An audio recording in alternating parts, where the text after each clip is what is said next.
Thank you, Colby. Good evening. I am Christine Kirby. I'm the Assistant Commissioner of the Massachusetts Department of Environmental Protection for the Bureau of Air and Waste. And I'm very pleased to welcome you to MassDEP's 4th stakeholder meeting to continue to gather your input into developing new provisions for including cumulative impact analyses, sometimes known as CIA, into certain categories of air permits.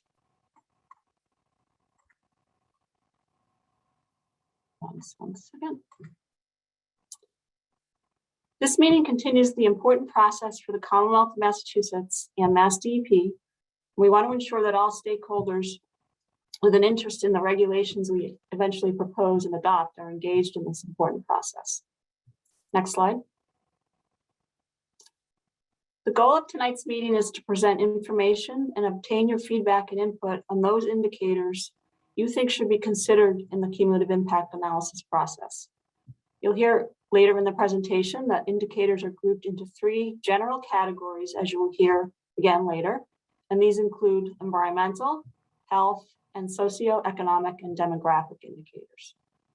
As you can see in the agenda, we will review these different categories of indicators, the process for evaluating them, and finally, we hope to have a robust discussion on the potential indicators to consider as we move forward with this process. Next slide, please. This slide you've seen in previous presentations. It shows where we are in the process. DEP started holding monthly stakeholder meetings this past August, and we're planning to release conceptual models for discussion by early next year, 2022, and conceptual drafts of the regulation, MassDEP's regulation, by spring of next year. And then we also plan to propose regulations by October of 2022. One thing I want to note is that this stakeholder meeting has been combined with the subject matter we had previously planned for separate November and December meetings. And as a result, we'll be canceling our December meeting, but we will continue with our planned meetings in January of 2022. Of note, in addition to MassDEP's process, the Massachusetts Environmental Policy Act has separate requirements under the climate law passed this past spring, and is under a tighter time frame with regulations due by the end of this year, 2022. And MEPA recently released draft regulations which are available for comment, and you can find the draft documents on their website. And their website link will be provided later in today's presentation. MEPA's requirements may utilize some of the same data and concepts as MassDEP's CAA process. So we'll continue to coordinate our respective processes throughout the next year and keep you informed of how we're doing that. Next slide. The purpose of today's meeting is to discuss which indicators should be evaluated in a cumulative impact assessment and to brainstorm the list of indicators with you and get your feedback. And as Colby said earlier, we're going to stop along the way and ask questions and get your feedback. Next slide, please. Throughout the presentation, we're asking that you keep in mind 3 main questions. First, what indicators did we miss? We're going to be putting up a list. What indicators do you think are not needed? And finally, based on your experience with projects or actions in your community, what indicators do you see as being of particular importance for this effort? We're going to come back to these questions, as I said, a few times during our presentation, and we would like to discuss the ideas raised by the questions. And we're hoping that the questions will help you formulate questions or comments that would help you participate in that dialogue, both tonight and then subsequent comment that you may want to give to us after this presentation tonight. We reached out to the environmental stakeholder community, municipalities, the regulated community, environmental and business organizations, and especially environmental justice communities and organizations to participate in this important process. And again, we're very happy that you are here again tonight. We appreciate your engagement and partnership in exploring this very complex topic of including cumulative impact analyses in the air permitting process. And thank you again for coming, and I'm going to turn it over to Lisa McDonald from APT.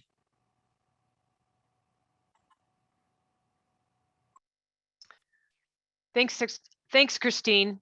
Good evening, everyone. My name is Lisa McDonald, and I am with APT Associates. I am the PM for the consulting team that's been helping MassDEP to develop a CIA for air permitting. Myself and two of my team members will be presenting some information to you all today regarding some of the indicators that we have been considering as part of the CIA. Next slide, please. Before I get into those indicators, I'd like to go over just a couple of important definitions that will help with the discussion. The first is stressors, which are any chemical, physical, biological, social, economic, or demographic parameter that may cause adverse impacts to human health. Chemical stressors are hazardous substances that, when released into the environment, may cause harm. Physical stressors are non-chemical stressors, such as noise or temperature, that may also cause harm. Biological stressors are agents that may impact human health, such as disease, while socioeconomic stress is caused by specific social and economic situations, such as struggling to pay bills or feed one's family. Demographic composition can also affect stress for people impacting human health. Oftentimes, we do not have direct measures of these different types of stressors. So we look for different types of indicators that can be used to indirectly assess the stressors that may cause adverse impacts to human health. Today, we'd like to discuss the indicators that will be evaluated for inclusion into the CIA and to hear your suggestions for additional indicators to evaluate. Next slide, please. When we started this process, we first started by looking at other states and federal agencies that may be identifying overburdened and stressed or vulnerable population using a number of indicators. Two states in particular that we found interesting were California and New Jersey. We actually presented some information on both these states' tools and processes in the second stakeholder meeting. And if you're interested in that presentation, it's posted on MassDEP's website, and you can go to that and review those slides if you would like. That link is provided at the end of this presentation. California has developed a tool called Enviroscreen, which includes 21 indicators that assess pollution burden, including exposures and environmental effects, and population characteristics, including sensitive populations and social economic factors. Its data is available at the census tract label, and it rolls up its indicator data to provide a composite score for each census tract, which it then compares to the census tract in the state. New Jersey is a little bit behind California in that it's just developing its rules to meet its new EJ law, which was passed in September of 2020. The law requires New Jersey Department of Environmental Protection to evaluate the contributions of certain facilities to existing environmental and health stressors in overburdened communities. It has developed a list of 31 indicators that are evaluated at the block group level. It's worth noting that initially New Jersey identified over 60 indicators to consider within their EJ process. They then evaluated each of these indicators to determine which ones they would include.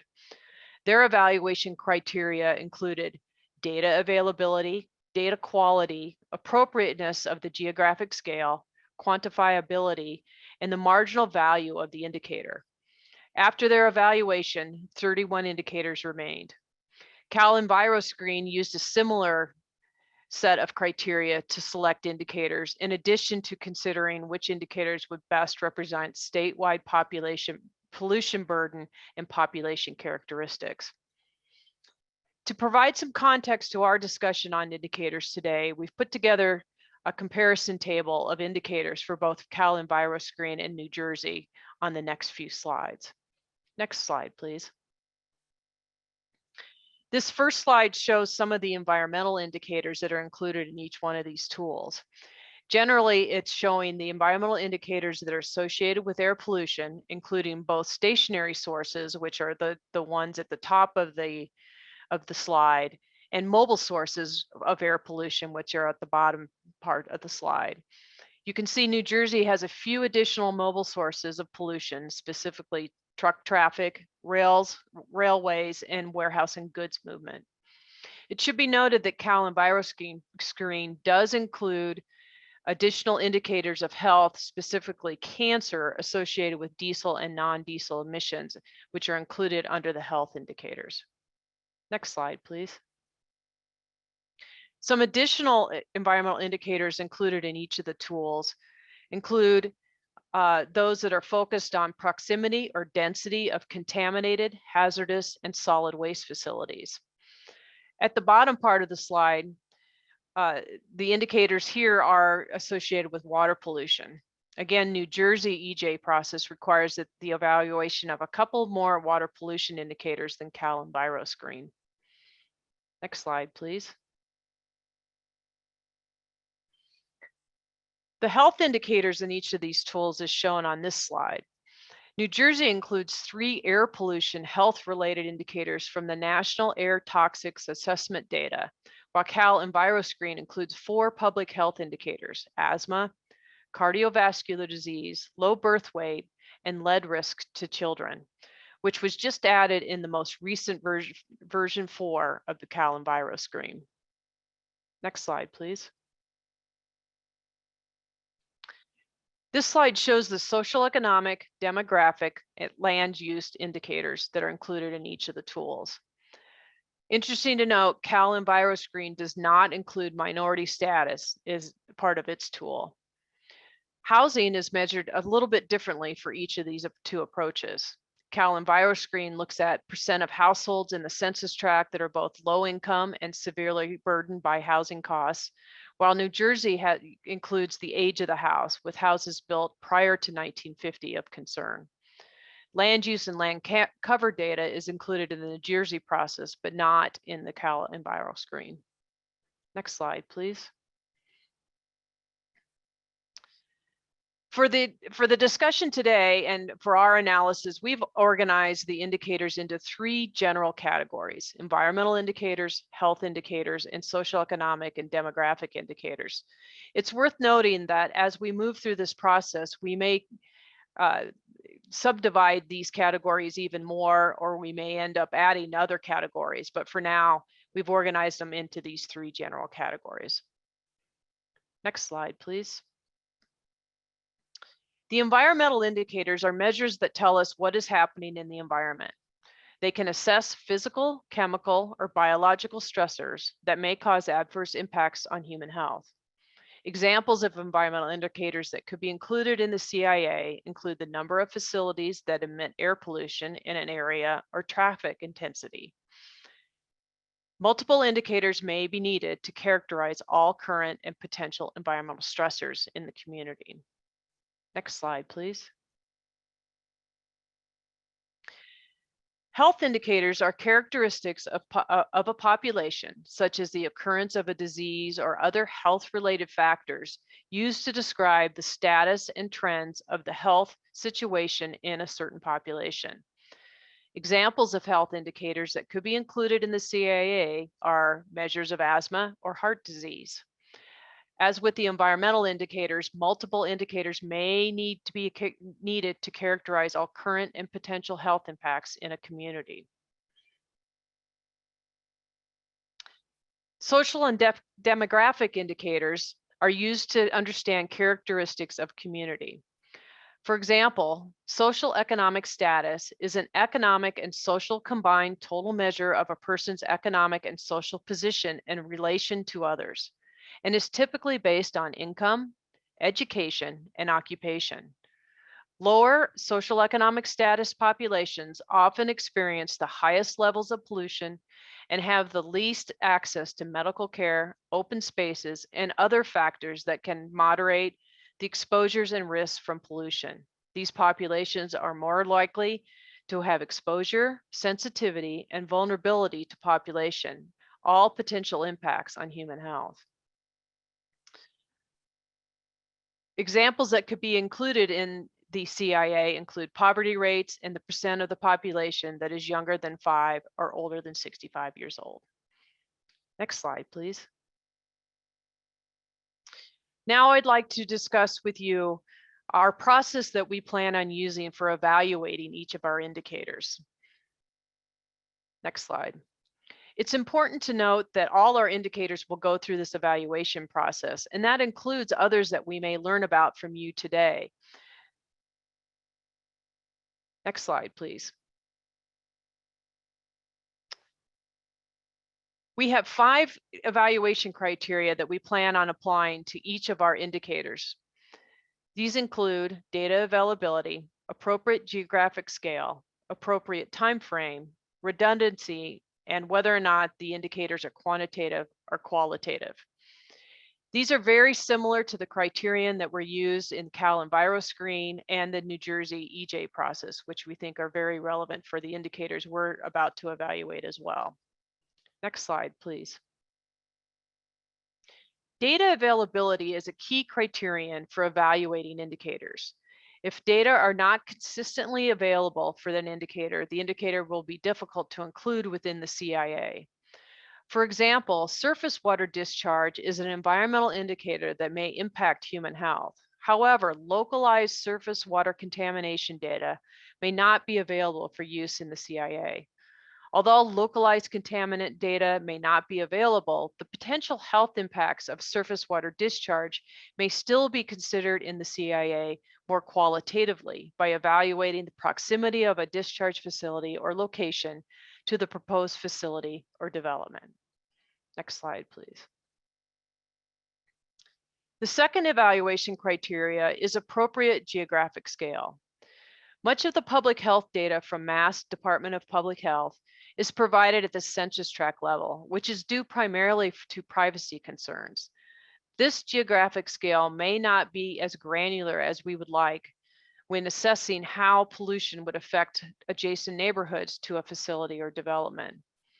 In addition, some of the public health data, such as asthma emergency room visits, may include people from outside the area. These issues do not necessarily mean that the data cannot be considered in the CIA, but rather this may affect how we include the indicators in the CIA. Information may need to be supplemented, for example, through public input, or evaluate how to obtain the more granular public health data where necessary. Next slide, please. The third evaluation criterion is time frame. This criterion considers the time frame when the data for the indicator is available or how often the data is updated. For example, the most recent National Air Toxics Assessment data for air toxics reflects 2004 data, which may not represent current air toxics exposures. Another example is while the US Census Tract level data is available annually, the more granular US Census block level data is only available every 10 years. Next slide, please.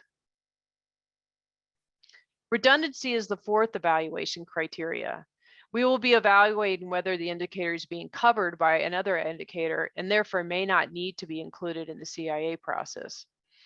For example, unemployment and income are both indicators of economic stress. It may not be necessary to include both in a CIA. Next slide, please. The final criterion, which is probably more of a consideration, is whether or not these indicators are quantitative or qualitative. Examples of quantitative indicators may be rates, such as the number of items in an area or the number of people with asthma per 10,000 people, or percentages, such as the percentage of the population with an income above or below some amount. A qualitative indicator could include things like public perception of the quality of community characteristics, which we may be able to gather from public engagement. The impacts of some indicators, such as the prevalence at a proximity to green spaces or parks, which can affect the quality of life and have public health implication, is also an example of a qualitative indicator that we may want to include. Next slide, please. I'll now turn over the discussion to my colleague, Jonathan Dorn, so he can explain in a little more detail some of the indicators that we are looking at. Thanks, Lisa, and good evening. I'm Jonathan Dorn from Apt Associates, and I'll be presenting on potential indicators that we are screening for inclusion in a cumulative impact analysis for air permitting. Next slide. So I want to start off by reminding everyone, as mentioned by Christine, that there's a parallel process occurring under the Massachusetts Environmental Policy Act. The 2021 climate law directs Massachusetts to consider environmental justice during the MEPA process. A draft MEPA protocol has been developed for analyzing project impacts on EJ populations. To assess the existing unfair and inequitable environmental burden, the protocol describes the following mapping tools and data as a resource: the Massachusetts DPH EJ tool and Enviroscreen. And the takeaway message is that the indicators that we will be presenting during this stakeholder meeting are generally consistent with those captured in these tools. Also, as mentioned in Christine's opening remarks, the draft MEPA protocol can be found at the following MEPA website that is presented here on the slide. Next. So the purpose of today's meeting, what we're really seeking is which indicators should be evaluated for inclusion in the CIA. We'll be brainstorming a list of indicators with you. We'll stop and ask questions along the way. And the indicators that are identified during today's meeting will be evaluated to determine if and how they may be included in the CIA. Therefore, we encourage you to provide feedback on indicators that we might be missing, any indicators that we discuss that you feel are not needed, and which indicators you view as being the most important to include. Next slide. As discussed by Lisa, we'll present indicators according to 3 general categories, pausing for discussion after each category.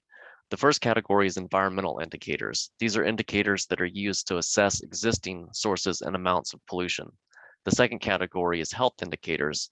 These indicators are used to assess the existing health of a defined population. The third category is socioeconomic and demographic indicators. These indicators provide social, economic, and statistical information describing the population living in a community. I will be presenting on the environmental and health indicators, and then we will turn it over to one of my colleagues, Holly Bender, to discuss the socioeconomic and demographic indicators. Next.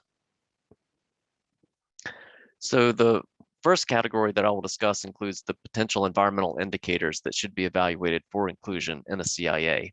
We have subdivided environmental indicators into 4 subcategories that generally capture the pollution burden in a given area. These subcategories include the current level of air pollution, mobile sources of air pollution, the proximity to emitting facilities or areas of environmental degradation, and point sources of water pollution.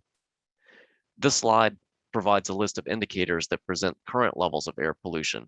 These include criteria air pollutants, hazardous air pollutants, diesel particulate matter, other air emission sources near a facility, and facility-specific air emissions. This information is important when trying to assess the potential additional impact that a proposed facility will have on air quality. Next. On this slide, we provide a list of indicators that represent mobile sources of pollution. For example, motor vehicles are a substantial source of noise and air pollution, including particulate matter, nitrogen oxides, carbon monoxide, and ozone precursors. Exposure to vehicle-related pollution can be linked to asthma and other respiratory problems, cardiovascular disease, and death. Therefore, air pollution from motor vehicles and other mobile sources is important to consider when trying to assess the potential impact that a proposed facility will have on air pollution. Potential impacts could be that the facility will increase traffic in the area and thereby air pollution, or that siting the facility near a major roadway will increase the cumulative pollution levels. The potential indicators for mobile sources of air pollution listed on this slide are the ones that we have currently identified. They include major roads and the traffic data, non-major roads, railways, airports, buses and transit stations, ports, warehouses, and distribution centers. Next. There are potential health effects that come from living near emitting facilities or areas of environmental degradation. For example, particulate matter can be released into the air from a power plant during electricity generation. Additionally, the presence of solid waste sites can produce odors and pollutant exposures that affect the health and quality of life of nearby residents. Therefore, the proximity to these areas or facilities should be considered in the CIA. The list presented on this slide includes the current facilities and areas that we have identified as potential indicators. Data on most of these indicators are available in the DPH EJ tool. Again, this is consistent with the draft MEPA protocol that includes a step where the proponent should consult the DPH EJ tool to survey other potential sources of pollution within the boundaries of an EJ population. Next. Point sources of water pollution are also important to consider in a CIA because they represent another pathway of contaminant exposure. For example, drinking water contamination may result in exposure to contaminants even at low levels that affect health. These health effects may be similar to those caused by air pollutants for a proposed facility that is seeking an air permit. Therefore, when considering the issuance of an air permit, the cumulative impact from both the exposure to contaminated water and the exposure to additional air pollution should be considered. The potential indicators for point sources of water pollution that we have currently identified are listed here. They include combined sewer overflows, groundwater discharge, surface water discharge, and drinking water contamination. I will now turn the presentation over to Joanne Morin so that she can open the floor to questions and feedback on these environmental indicators.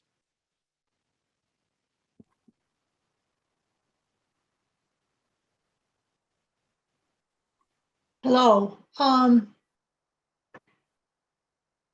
My name is Joanne Moore. I'm the Deputy Director of the Air and Climate Division. I'm going to be joined by Christine Kirby, who you've met at the beginning of the presentation, and also Glenn Keith, who is the Director of the Air and Climate Division.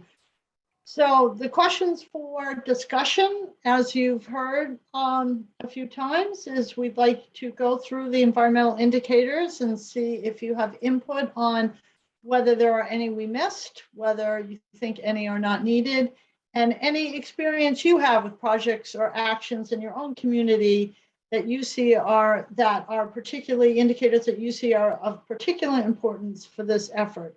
What we're going to do is I'm going to stop sharing the slides in a moment, and we are going to share an electronic whiteboard. It worked particularly well on our meeting yesterday, so hopefully it will also go well this evening. And we are going to record your input so you can see the list of indicators at the top of the document, and then we will share what everyone is giving for input and collectively, and that hopefully will help you as well. We are also going to, Corey, are you going to put in the chat a copy of the document? Yes, a copy of the document as well as the questions is in. Okay, so therefore you'll have a copy of this document as well. So I'm going to stop sharing now, and then our scribe will share the document we'll be working on. Okay, terrific. So at the top of the document, you can see all of the list of we're going to start with the environmental indicators. Those are all the indicators that have been spoken to during the presentation. And Corey will call on anyone, and we'll read out the chat box and call on anyone who is raising their hand.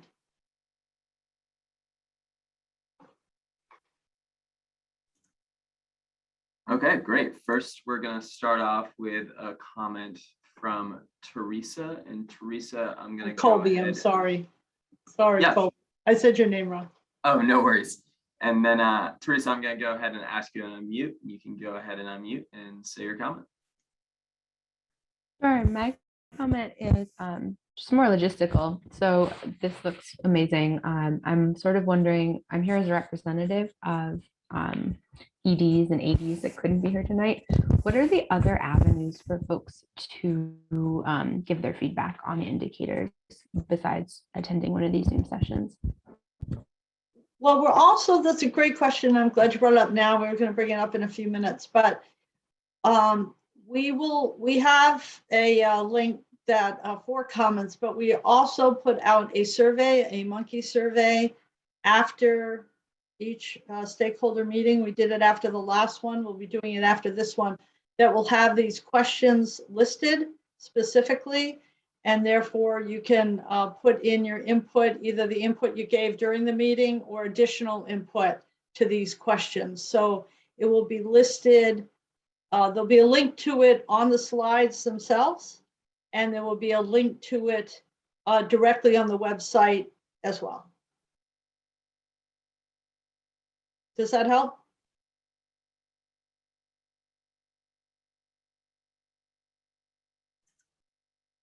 Okay, great. Thank you, Joanne. We do have a question in the chat Someone was asking if race is being considered as an indicator, but I believe we will be getting to that later. Joanne, is that correct? Yes, for the, I believe on the socio-demographic indicators, but let's put it under here anyway. Okay, great. Cynthia has a hand raised. Cynthia, I'm going to go ahead and ask you to unmute and you should be able to speak. Great, thank you. Thank you, everyone. I agree. This is a wonderful discussion and a really broad list. I am wondering about some of the details of particularly criteria pollutants, because there are relatively few stationary air monitors. Is there thinking about additional monitoring protocols, potentially citizen science projects or other ways to get additional data? Glenn, do you want to speak to that? Yeah, sure. Hi, Cynthia. This is Glenn. That's a good issue that you raise, and there certainly are additional sensors, air sensors that are already deployed in Massachusetts that provide data. There's sensors that monitor PM2.5. There's also some sensors that monitor some of the other criteria pollutants. So that may be something that could be considered. Another question or issue that's been raised is, doing any kind of a cumulative impact analysis.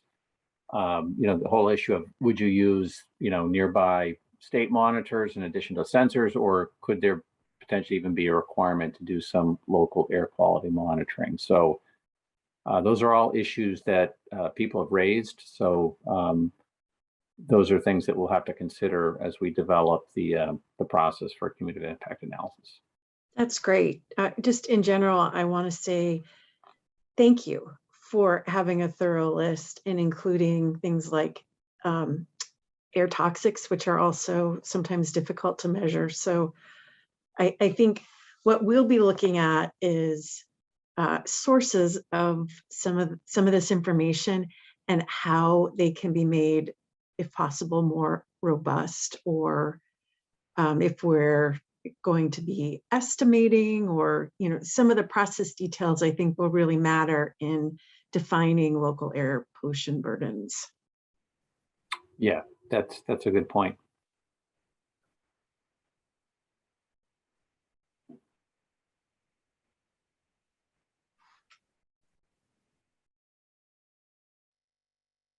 Okay, at this time, I am not seeing any other questions in the chat or any other hands raised. Actually, we do have a new question just in the chat. Someone asked, have you considered including extreme heat? It has a direct impact on health.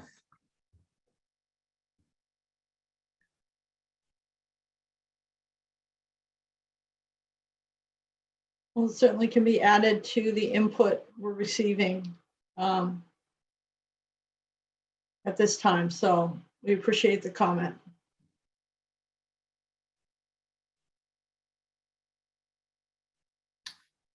Okay, I'm not seeing any other messages right now. Someone just messaged another indicator may be tree canopy coverage. Yeah.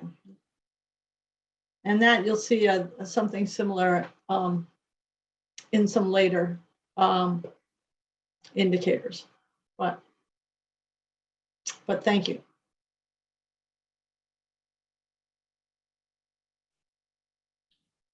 Okay, Joanne, it's looking like there are no other comments in the chat or hands raised, so I think we can go ahead and move on.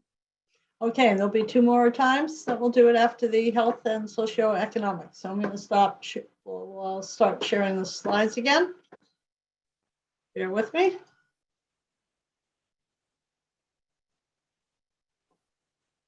There we go, I think. And Jonathan, you will be continuing, I think. Yes, so we can go to the next slide.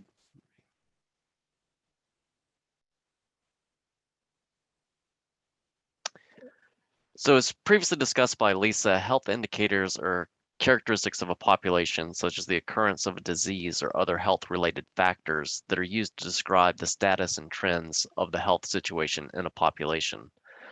The Massachusetts Environmental Office of Energy and Environmental Affairs established a statewide environmental justice policy that was updated in 2021. Under this policy, vulnerable health EJ criteria are defined as 4 human health indicators that identify populations with evidence of higher than average rates of adverse health outcomes. These include childhood asthma, which is based on the rates of emergency department visits, childhood blood lead, which is based on the prevalence of confirmed elevated childhood blood lead levels, heart attack, which is based on the average age-adjusted rates of hospitalizations for heart attacks, and low birth weight, which is based on the low birth weight rate among full-term births. Next slide. In addition to those health indicators, there's data that suggests that outdoor air pollution, such as ambient air pollution or traffic-related air pollution, are associated with development of chronic obstructive pulmonary disease. In addition, infant mortality and cancer are both indicators that help evaluate whether a community is already being impacted by existing stressors. Much of these data for these indicators are available through the Massachusetts Environmental Public Health Tracking Tool. For example, the tracking tool has cancer cases by cancer type and compares the cases in a given geographic area to the statewide average. This enables one to understand whether a community may be experiencing higher than average rates of cancer and whether further information should be collected during the CIA process. I will now turn the presentation back over to Joanne so that she can open the floor to questions and feedback on the health indicators. So we have our same questions. We're going to pull up our whiteboard again. Did I stop sharing yet? No, not yet. Okay. There we go. Okay.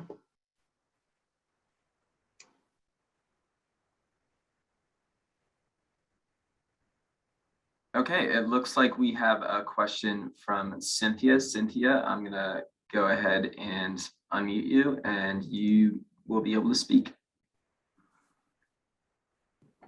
Excellent, thank you.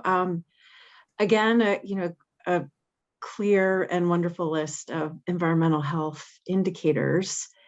Is it possible to look at, do we have any data on prevalence of learning disabilities or behavioral disorders, or are we mostly just looking to blood lead levels to look at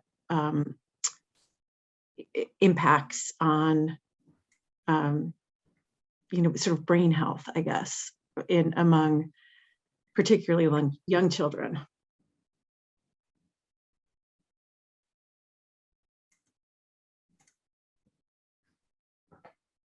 We heard similar things in the last session, Cindy. So anything, we're listening to your ideas. So I think that with that, we'll add that. Thank you. That's great. Also, wondering about any reproductive disorders beyond, sort of reproductive disorders and birth defects beyond just low birth weight.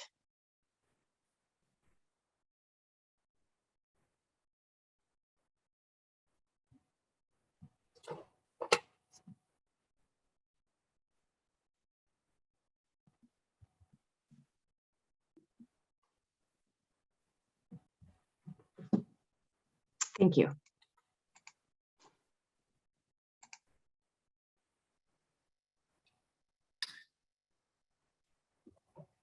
I'm not seeing any other hands raised or comments in the chat. A friendly reminder, if you do have a question or comment, feel free to directly message myself, technical support, Colby Richardson, via the chat, and I can read your comment out loud, or if you want to raise your hand and be unmuted, we can do that as well.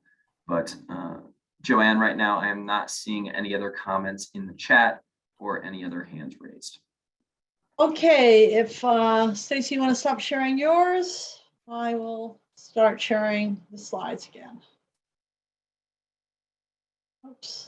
Oops, I hit the wrong thing.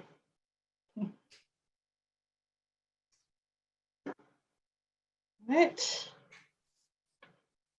There we go. And now I'm turning it over to Holly. Yes. Okay. Can you hear me very good. okay? There you Okay. go. Yep. And I will. Okay. Good evening, folks. My name's Holly Bender, and I'm part of the APT Associates team supporting MassDEP on this effort. And I've been working on the socioeconomic and demographic indicators to include in the CIA. We have 3 slides that I'm going to talk about that include the socioeconomic and demographic indicators. Again, the purpose is to obtain your feedback on what we've missed, what indicators are critical, or perhaps what indicators may not be needed. The first slide here lists the 3 indicators that have been identified by the state's EJ policy that was updated in 2021. EJ populations are defined as neighborhoods that meet one or more of these criteria, these 3 criteria: low income, minority, and English isolation. For low income, the criteria uses median household income, and a neighborhood or a block group is defined as environmental justice if its income is at or below 65% of the statewide median household income. For minority neighborhoods, the criteria in the policy is that if a neighborhood includes 25% or more of the residents that identify as a minority, then the neighborhood is identified as an environmental justice neighborhood. The third criteria is English language isolation. Again, it's at 25% or more of the residents of the block group that are not fluent in English language, then this neighborhood is defined as an EJ neighborhood. It should be noted that not all of the criteria need to be met. Only one of the criteria needs to be met to define a neighborhood as an EJ neighborhood.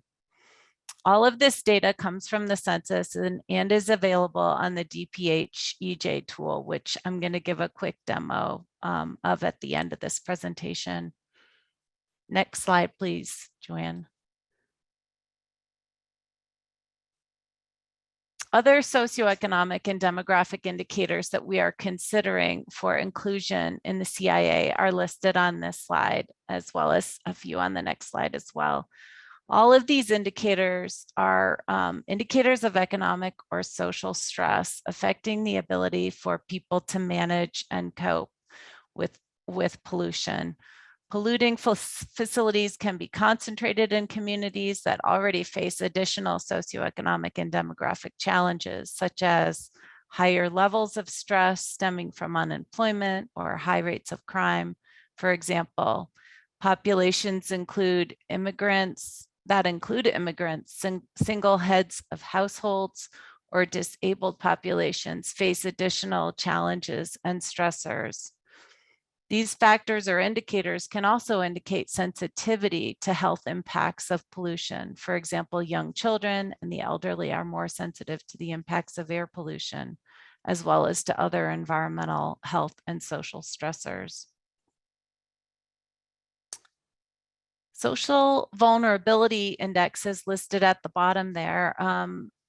This was developed by the Center for Disease Control and the Agency for Toxic Substances and Disease Registry, and it uses 15 variables from the census to assess communities' vulnerability and resiliency to natural and human-made disasters. The 15 indicators are grouped into 4 themes: socioeconomic status, household composition, race, ethnicity, language, and housing transportation. Each of the 4 themes has its own ranking that indicates vulnerability, and it also is aggregated into an overall social vulnerability ranking. So we will be considering this as included in the CIA for air permitting. Next slide, please, Joanne. This slide includes socioeconomic, demographic, but also some other indicators that are perhaps more land use factors or health-related demographic indicators. Polluting facilities, again, can be located in communities that face additional challenges to their health, such as limited access to healthcare, health insurance, substandard housing, a lack of open space or recreational facilities for physical exercise, for example, and poor access to healthy foods. In rural areas, lack of access to public transportation can affect the ability for folks to access medical care. These are all indicators of socioeconomic and health stressors in a community.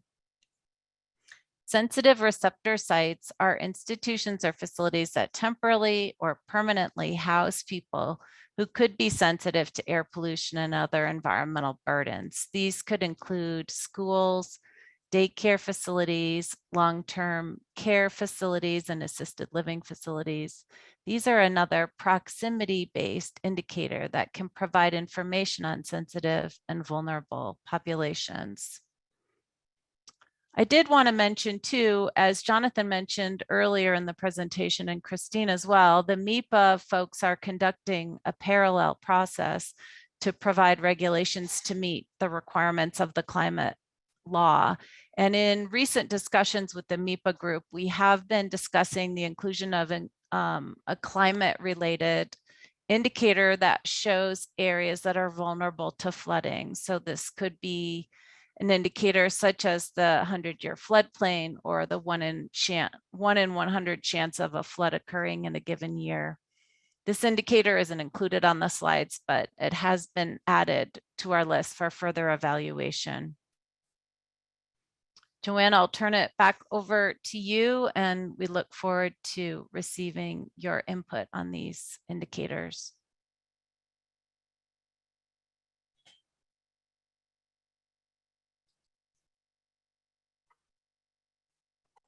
Share the whiteboard one more time and see if there are indicators you think we missed or ones you think are not needed, or any particular indicators that you think are particularly important from your own experience or from actions in your own community.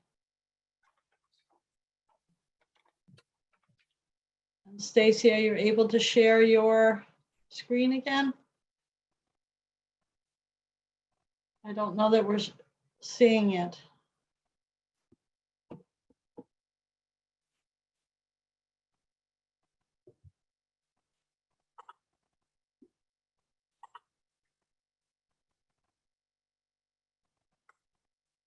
Toby, you're not seeing the slides anymore, correct? Correct. Looks like we're having a little technical difficulty with Stacy's screen right now. So Stacy, if you could just try stop sharing and start sharing again. And if that doesn't work, we will make sure that the comments are recorded. Yeah, we'll just take the comments and then record them. Let's try one more time.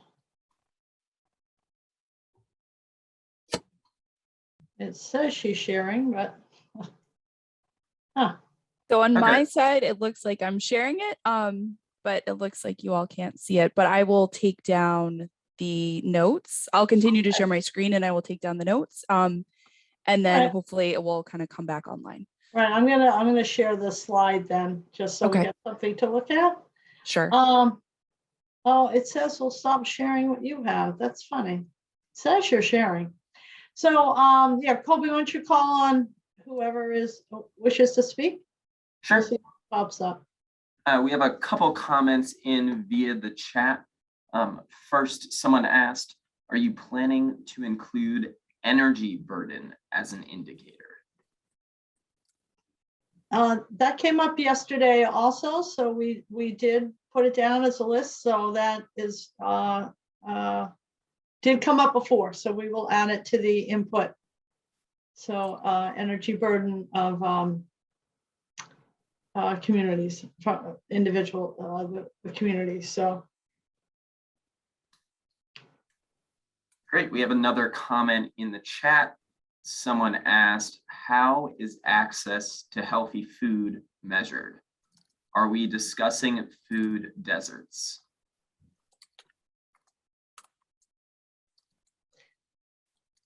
and again, interesting. It's also a repeat comment. So these repeat comments we are making note of. So accessibility to, I think it was said in a slightly different way, but the same type of comment. So Great, thank you. Those are the only comments that I received via the chat, and I do not see any additional hands raised. We'll give it a few more seconds here. So if you do have a comment, please send me, technical support, Colby Richardson, a chat message or raise your hands. And if we don't see that in the next couple of seconds, we will move on. okay, great. I'm going to see if I can get my see if I can get the slides going. Okay, speaking of comments, just a few more just actually came in. Sure, go ahead. Audience member said, thinking of stressors, is there any consideration of indicators of forms of violence?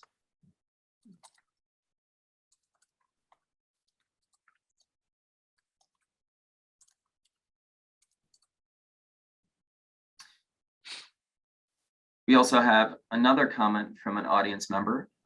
Someone said, regarding transport impacts, the two most important drivers of health effects and indicators are noise and ultrafine particles.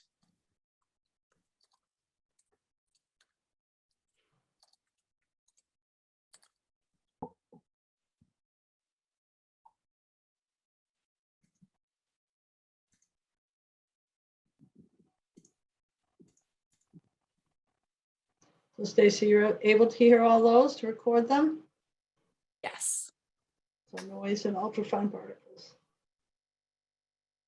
Another comment just in, someone said, also curious about injury health data.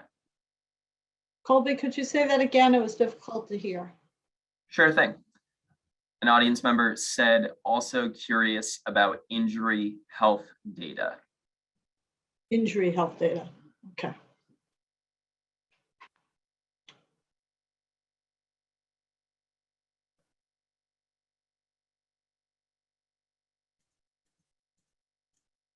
And those are all the comments I've received via the chat, and there are no hands raised. So with that, let's move on. So, and we'll bring up again that you can submit your comments again in writing or submit additional comments as you give this more thought in the survey that we will give a link to at the end of the presentation and also on the website. So to continue the presentation, I'm going to give it back to Holly.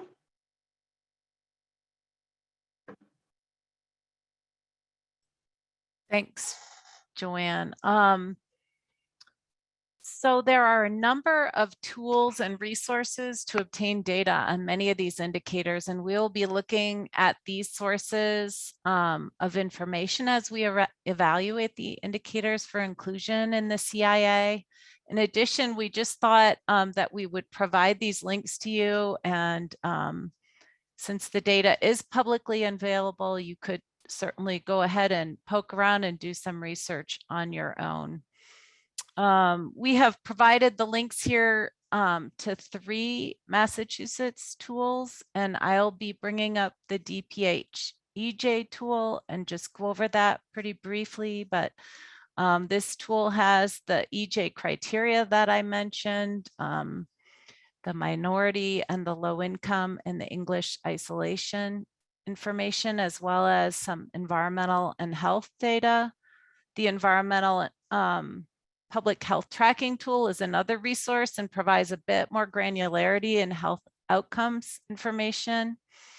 The mass routes data is a screening tool for equity-centered clean transportation investment in Massachusetts and was developed by some folks at Tufts.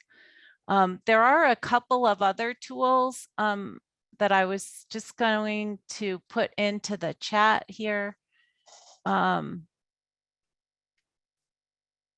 That might be worth looking at as well. One is called Mass Mapper, and it's the main warehouse of the state's GIS data, as I understand. And then the RMAT tool, which is a climate risk screening output and climate resilience design standards tool for projects. Just a caveat, I'm not an expert on these tools. If you have questions, please email MassDEP and we can find someone who can answer your questions if you have any questions. So I was just going to hop in and spotlight one of these tools. So I'm going to share my screen. Joanne, if you want to stop sharing. I think I stopped. Okay.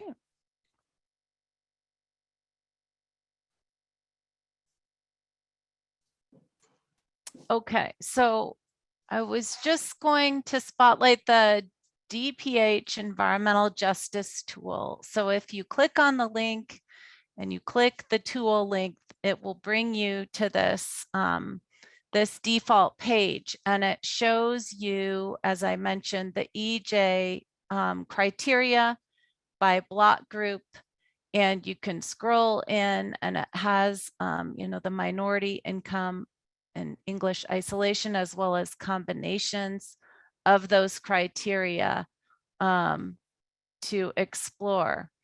But it also has quite a bit of additional data in the tool.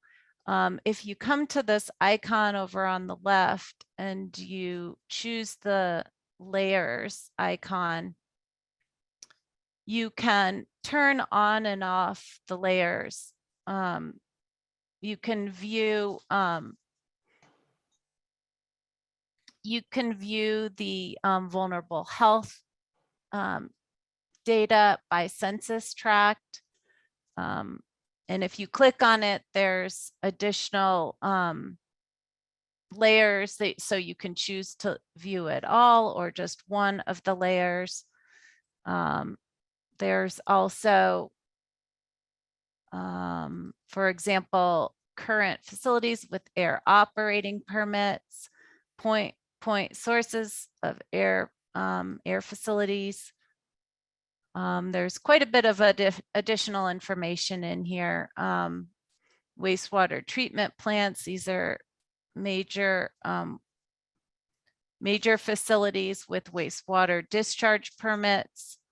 You could add those to the map as well. So I just thought I would bring this to your attention, that there is quite a bit of information. There's a number of Massachusetts tools out there. And feel free to take a look. And that's all I have. I'll turn it back over to you, Joanne. Okay.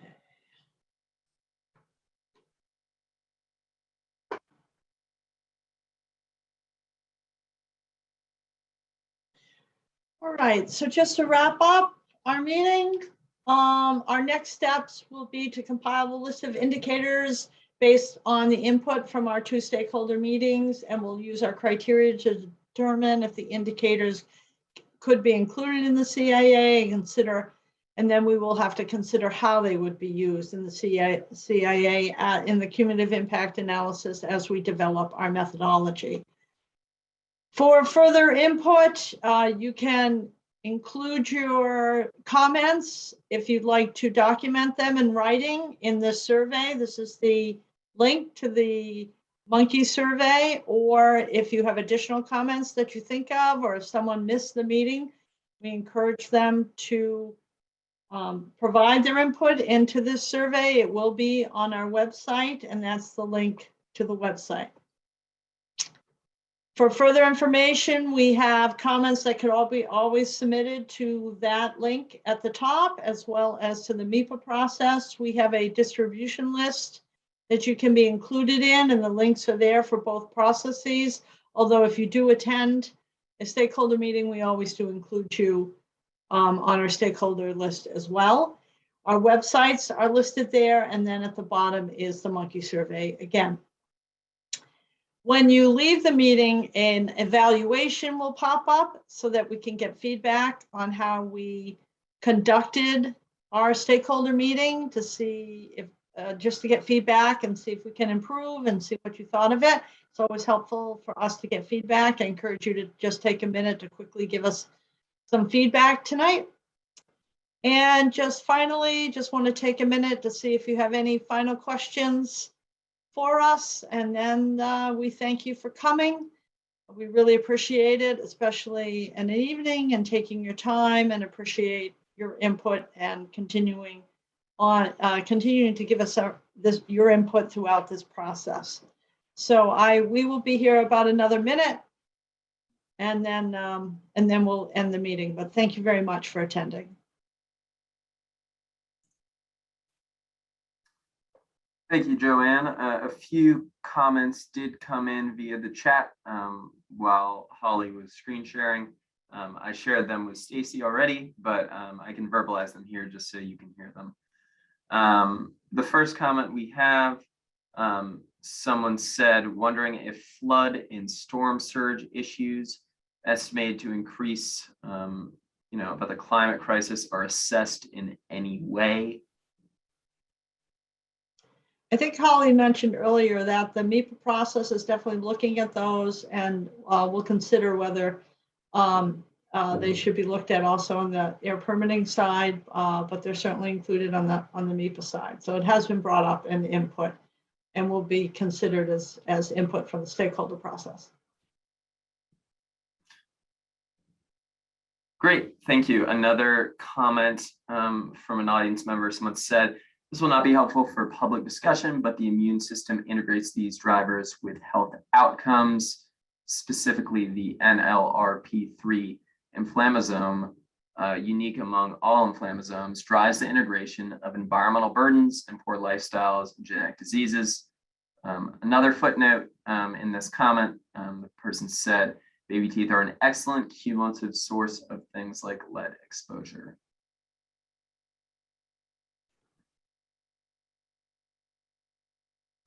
One last audience comment. Someone asked how long the survey will be available for. We leave the survey up. We'll probably leave the survey up for 3 or 4, a good 3 weeks or so. A good amount of time.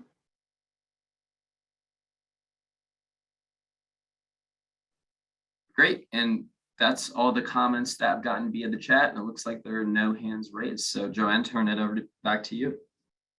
Okay, well, again, I thank you all for coming and your participation. We really appreciate it. So have a nice evening and a good Thanksgiving.